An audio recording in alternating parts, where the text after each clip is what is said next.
Во услови кога сметките за струја се енормно високи, а секој денар приход на предпријатието е исклучително важен.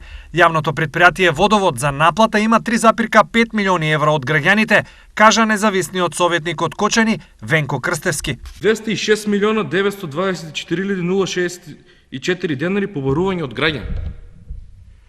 Комуналното јавно предпријатие побарува толкова сума од граѓани.